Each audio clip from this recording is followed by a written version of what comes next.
Saudara, PT Medan Smart Jaya asal Medan, Sumatera Utara sedang beroperasi mengambil batu di Desa Jering, Kecamatan Serbajadi, Kabupaten Aceh Timur, diduga tidak mengantongi izin galiansi.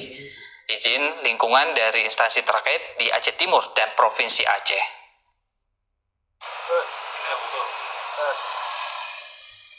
Usaha galiansi yang diduga ilegal sudah beroperasi di pedalaman Aceh Timur, tepatnya di Dusun Sosial Desa Jering, Kecamatan Serbajadi, Aceh Timur. Usaha galiansi tersebut dikelola oleh PT Medan Smart Jaya asal Medan, Sumatera Utara dan diduga tidak mengantongi izin dari pemerintah Aceh Timur dan Provinsi Aceh.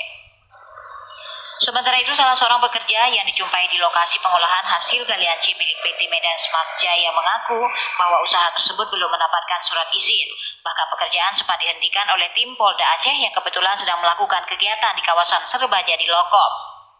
Untuk sementara mereka diminta untuk tidak melakukan aktivitas apapun oleh tim dari Polda Aceh. Sementara itu, Kepala Dinas Penanaman Modal dan Pelayanan Perizinan Terpadu DMP2T Kabupaten Aceh Timur Faisal mengatakan PT Medan Smart Jaya selama ini belum mendapatkan izin untuk usaha galiansi di Serbajadi Lokop karena mereka masih beberapa hari yang lalu mengajukan permohonan izin untuk usaha galiansi tersebut. Ada data di kami itu yang sudah ada izin itu 3. Ada 1 sudah ada izin, jadi 4 sebenarnya.